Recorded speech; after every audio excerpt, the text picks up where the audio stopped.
Okay, I think we are live. Hello, LinkedIn. Hello, Leona. Thank you so much for being here today for the next session of my LinkedIn Live conversations, which purpose is to ignite some positive mindset shifts and positive change. And today I am accompanied by Leona Petereit, and she is expert in emotional intelligence and conscious leadership. And when we were talking, we realized there is one subject that we feel is very important, and it is emotions at work. Because most of us spend the most times of our work weeks when we are not sleeping at work, and how important it is for own well-being, for the success of a company, for all the KPIs. So I'm just excited to spend the next 30 minutes together and see where we will end up. Thanks for the introduction. Yes, I'm happy to be here. Yes, well, our top question on the banner that has hopefully attracted some guests, and yes, also warm welcome first before we jump into everyone who is watching live. If you watch live, please write in comments. If you watch a replay, you're also welcome to engage in comments anytime. We will do our best to address them ASAP. And yeah, my first question to you is exactly what we have advertised. That why do emotions feel like such a taboo at workplace? Well, let's start the other way around, Julia. How are you feeling at the moment? Could you specify, narrow down this question a little bit? What is moving you at the moment? Okay. Oh, wow. Well, when you give the full stage, I would say I feel right now excited. I'm excited about our conversation going live. It is also putting yourself out there without a chance to change anything. So I'm grateful and excited for this possibility to stretch the comfort zone, learn something new, and also get to know you better. Yes, thanks. And see, this is could be already a taboo because you're sharing from the heart. You're sharing a vulnerable aspects of you that maybe move you in your everyday life, in your private life, what's in your inner world. And therefore you're showing yourself. And that can already be a taboo because we don't really know what other people are going to say when we really show and present ourselves to other people. And especially because normally we connect emotions a lot to tears, being emotional, being weak. And who wants to be weak at work, right? So they are still in our minds like a taboo because we don't really want to show ourselves, be vulnerable, and also don't really seem to be weak.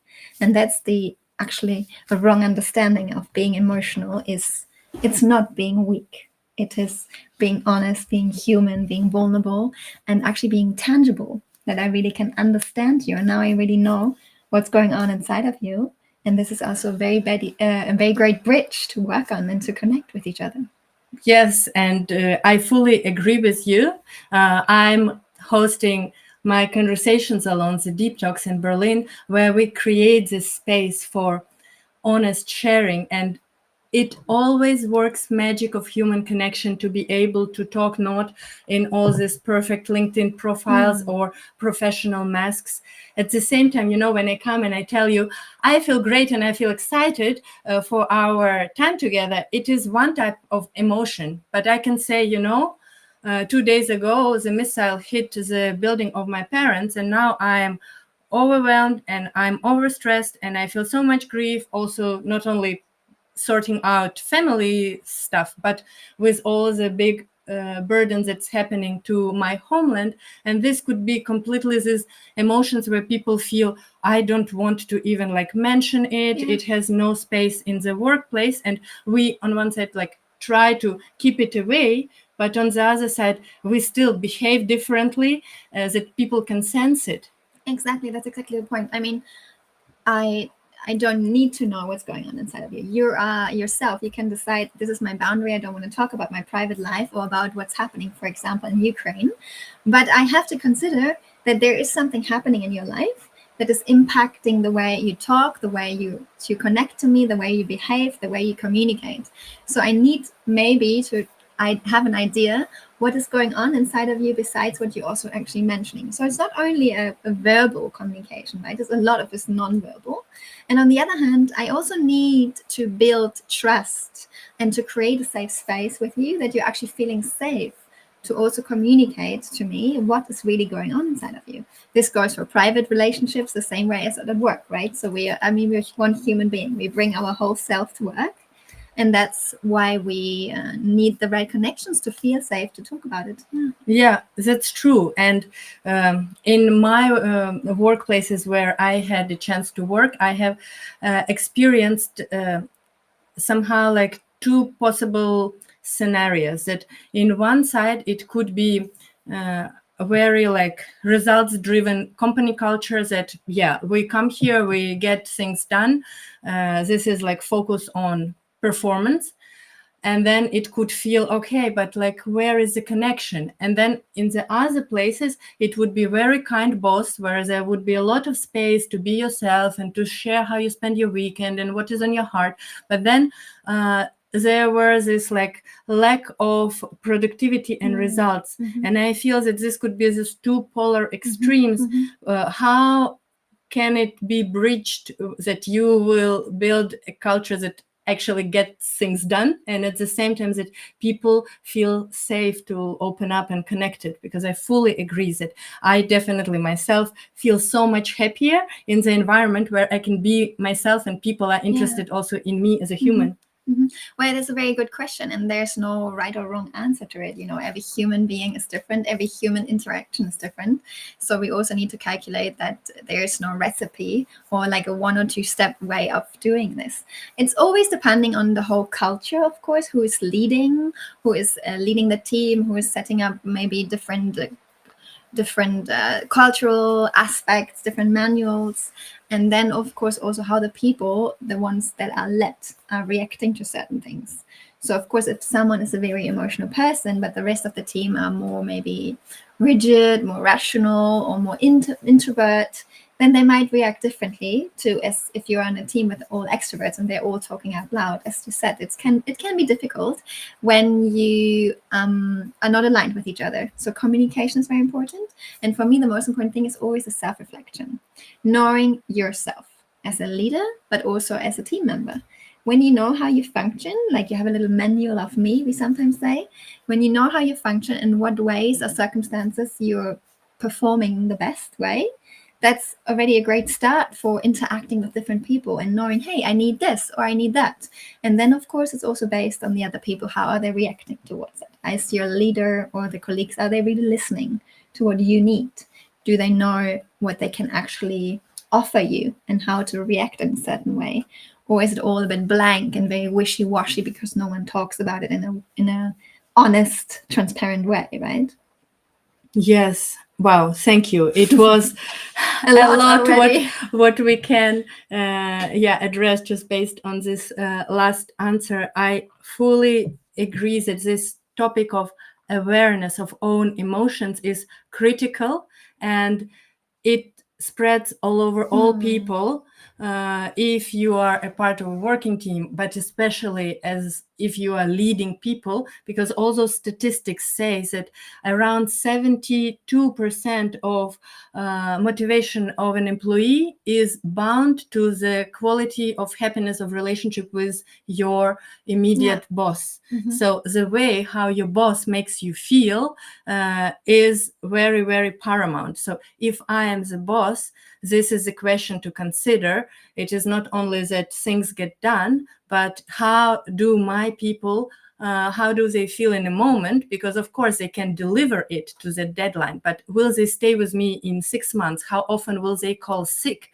Exactly. These are those topics that this awareness of my emotions influence what I will do. And what I will do will influence how my peers or employees will feel. So where do you think this can start? How can people grow this awareness that this is not some wishy-washy thing for the weekend, but this is super important? Yeah, well, and especially what you also said, you wrote it in the text. It's not only implementing or impacting what we do, so especially how we do it. Yeah, if I'm in very sad state and I'm not in a good place, maybe I'm my back home, there was a war or something's happening, and I'm in a really miserable state, of course I'm having a different energy in the room, as we did our Tony Robbins move, right? As we just in a good power move, and we have a different attitude towards our team, towards work. So of course this is implementing certain energy in the room. And me being a leader, or us being a leader, or just as also colleagues coming into a room, we are having a big impact on the energy. And so as we are humans, we are also on a very subconscious level reading energies of people, reading energies of the room. And that means, of course, when you have a higher stress level, I certainly also get a bit impacted on your higher stress level. So my nervous system is also reacting to your stress, and the other way around. And so it's all interconnected. And yes, as well on the mental health level, that's why for me it's always interconnected.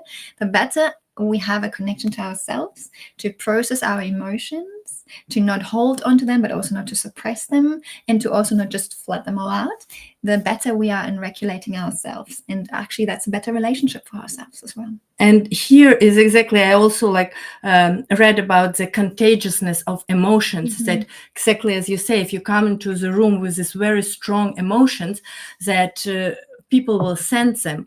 And if you just say nothing, for example, if you are somehow angry and you are stressed and you are just really not talking to each other and very, very grumpy, if I don't know why you are acting like this, most likely I will think it's something about me. Yeah. And then I will imagine in my Kopfkino some realities that will make me also feel insecure and stressed. So one of those tips is to let people know without all the details of what is going on. Just wanted to let you know I had difficult morning. Yeah, I'm a little bit upset, or I'm feeling now I am angry, so that people will know, and it has nothing to do with you. Yeah, can be already super, super helpful.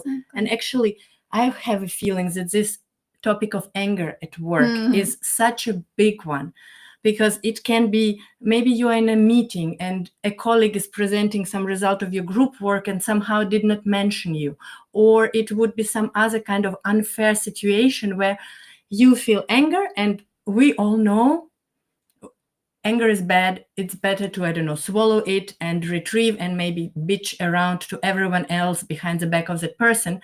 But is there a better way? Well, the way you asked it already. Well, I always say there's no negative emotion.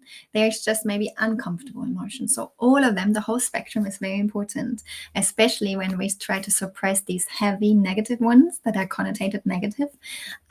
We tend to get sick on a long run, right? So again, it's always important to have a realization for ourselves, some self-awareness, what's going on. We might need a little break. We might need 5 minutes. We might need a coffee break, a cigarette break, a walk around the block. Yeah, maybe just a glass of water, some fresh air from outside. There's so many ways to disconnect from others, to maybe also disconnect from the emotion, and then again checking in with ourselves.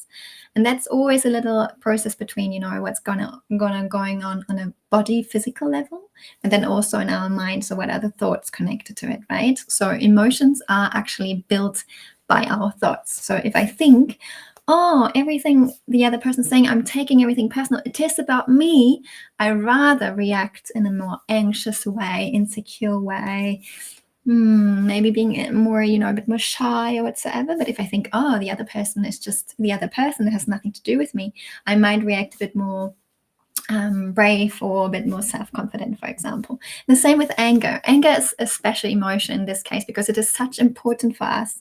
Anger shows, okay, here's kind of a boundary.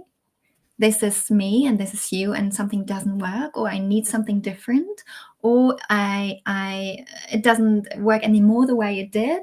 I need something to change, and it has such a power to change, to move forward. Like this, how we also see always these emoticons or something. This red fire energy. How we're moving forwards, and if we suppress this, you can imagine it has so much energy within us.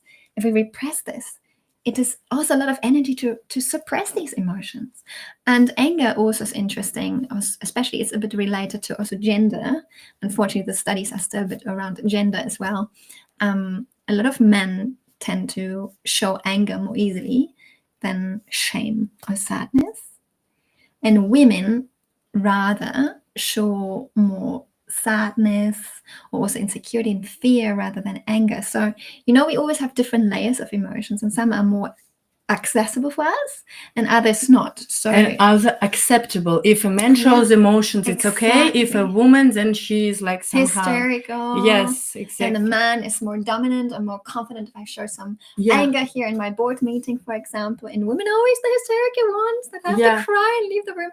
No, it's not like that. Of course, we like to use these cliches as they are a bit more visible, how the differences play out, right? But for example, anger, sorry, if you have an angry moment and you're realizing that, you take a moment for yourself. Breath. Longer exhale. Exactly. An exhale. First, then you take a moment to maybe write something down. Again, as I said, you take a glass of water. The funny thing is also, a day just about need 90 seconds that the emotion really flows through our body, right? So maximum of 90 seconds, and then you're already in a different state. And really being open to that we really process what's happening and understand the message behind it. So every emotion comes with a certain message, and that's connected to a certain need. Yes. For example, anger is boundaries, maybe because of safety, because of change, need of my autonomy. I have to do something different. I want to be alone. There's some energy. And that's why we need to understand this and understand ourselves. Yeah. Understand what's the next need and what I need to do. Yeah. Absolutely. It is super, super valuable. And I will add a couple of thoughts to anger. And whoever is watching, what are other emotions that you feel are very present in your work lives that you would like us to address? Please write them down. We will be happy to look into. Otherwise, I also have a few more ideas. But now, to the topic of anger, exactly, that I fully agree.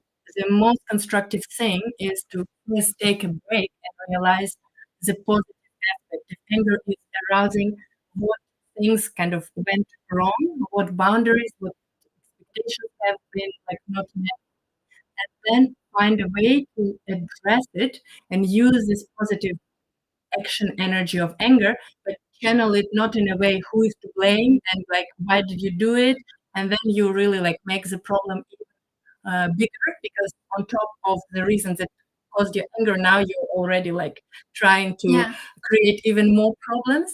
The question is how you voice it in a way that is constructive.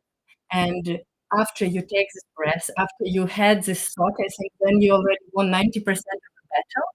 And then the question is, do you tell something to this person or not? And many, many people say, I will better not spoil the relationship. I'm so afraid.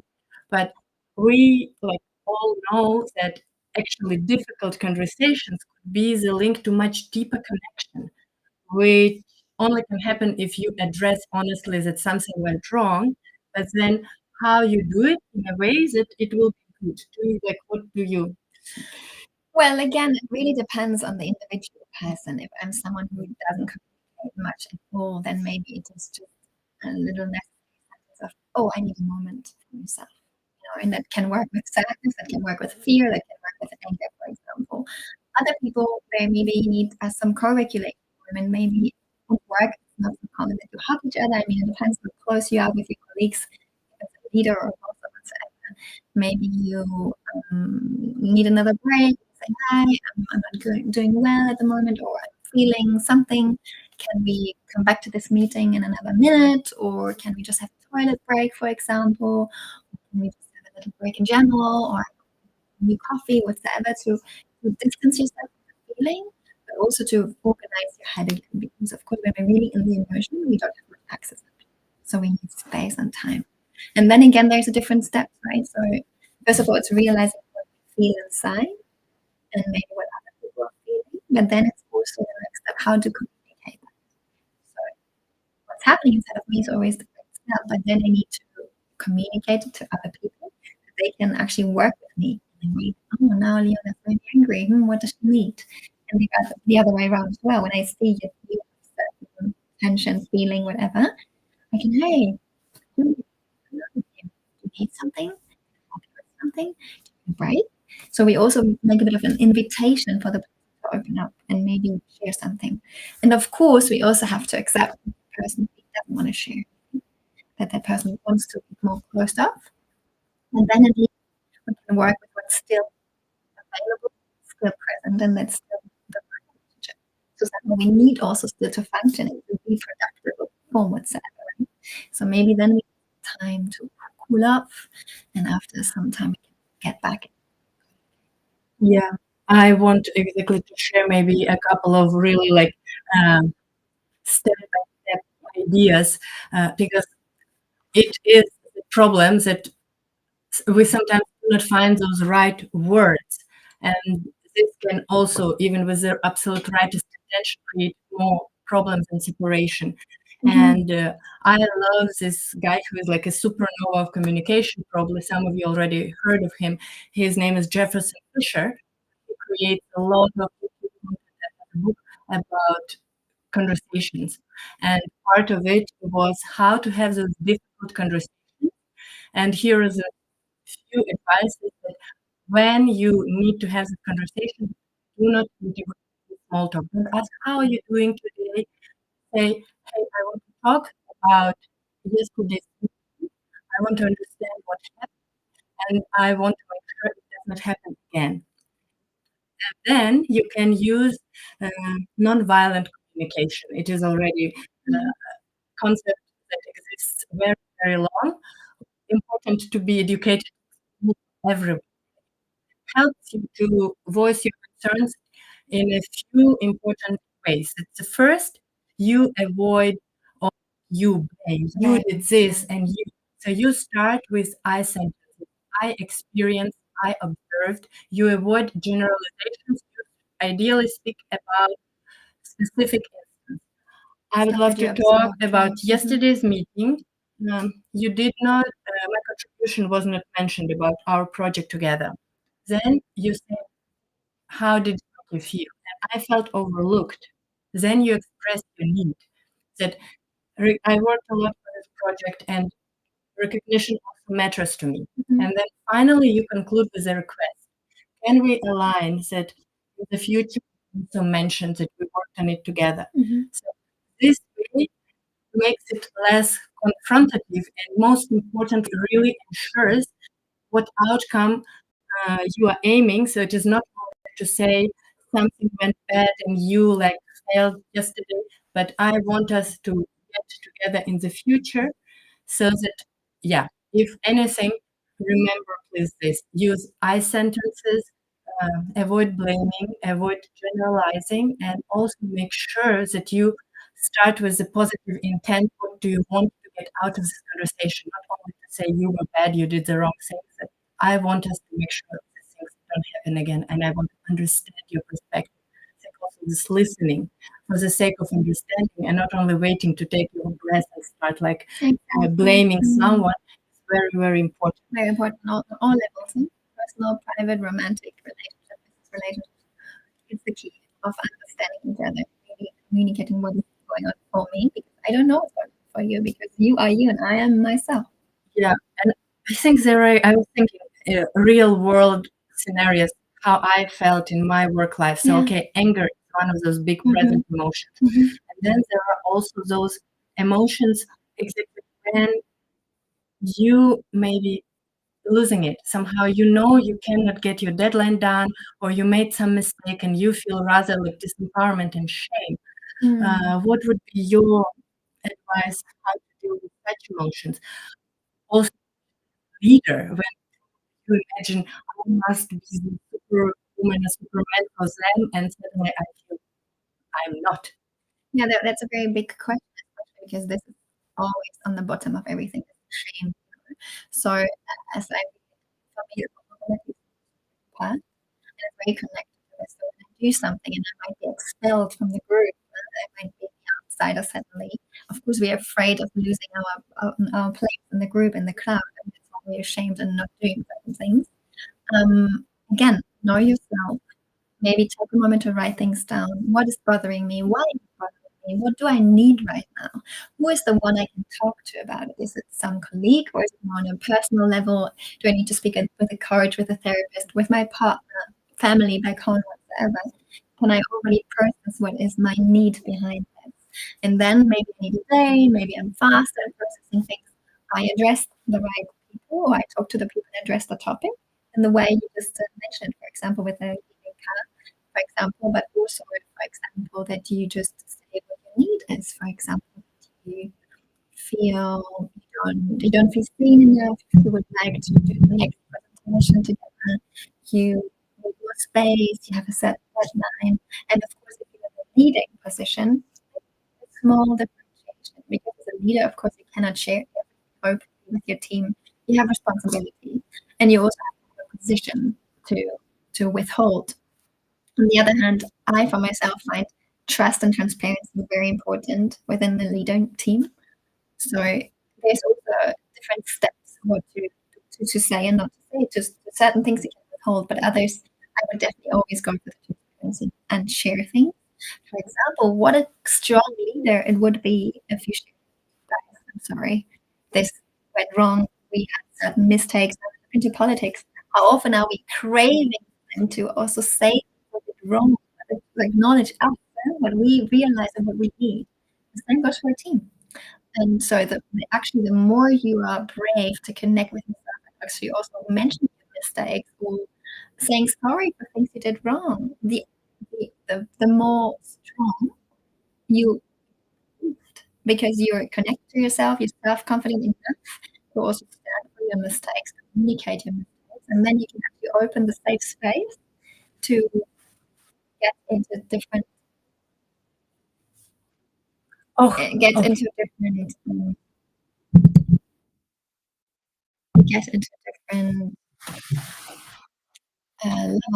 What happened now? So we got our sound happening. What? Okay. For letting us know. Hear us?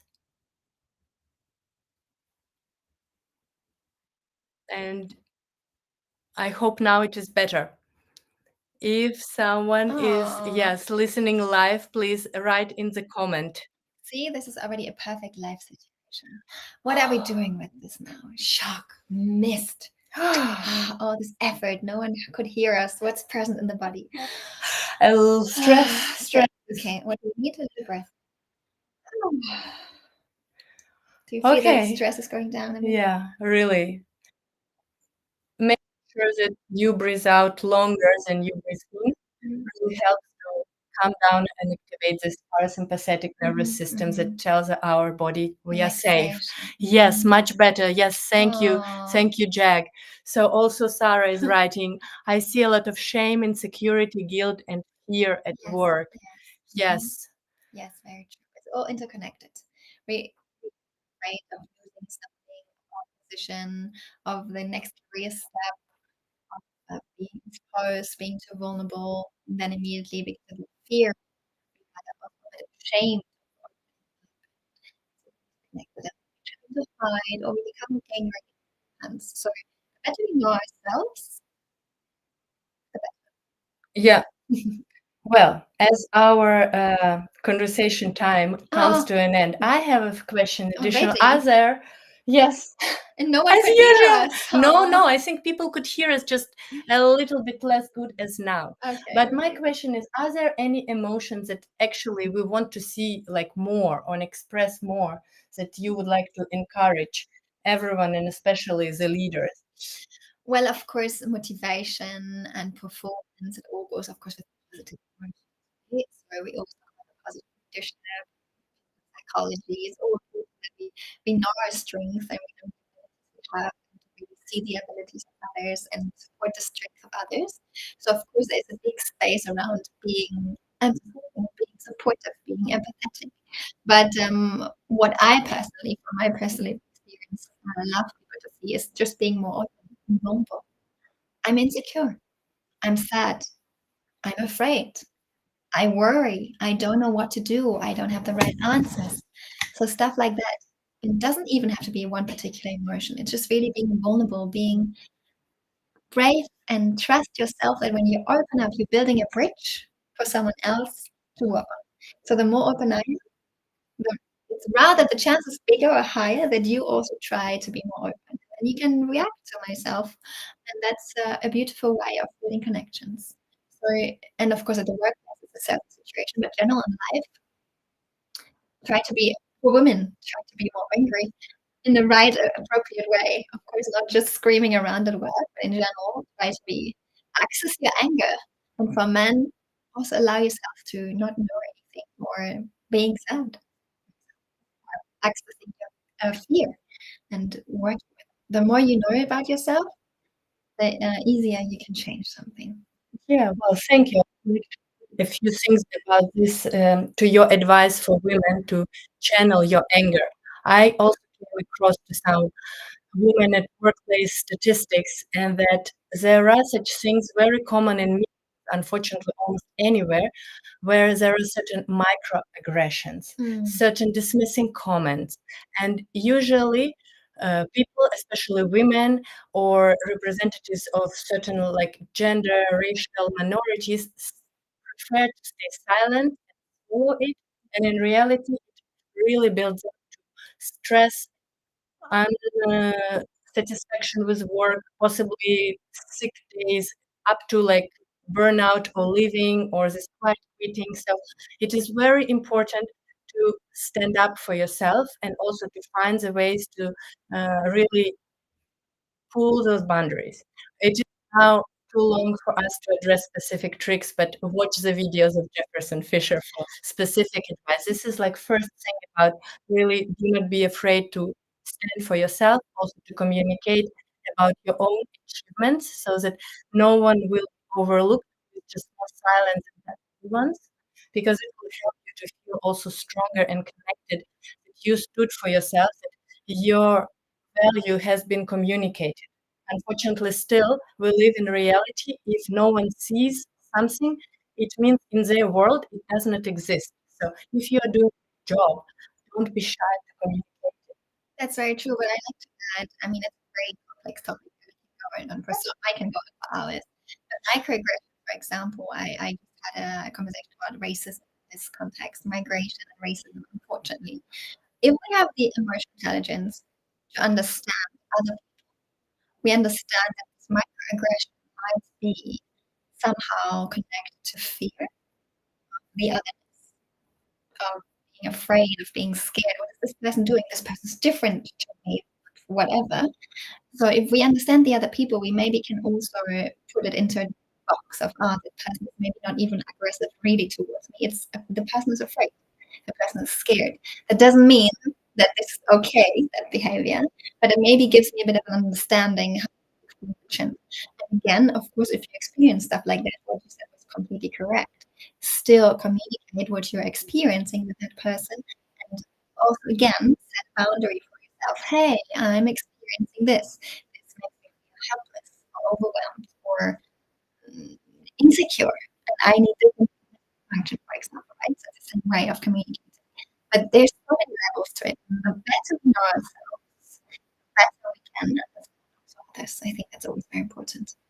Yes, yes, thank you. And these things that you have said that sometimes we are closed by because we have fear of like otherness and we assume something.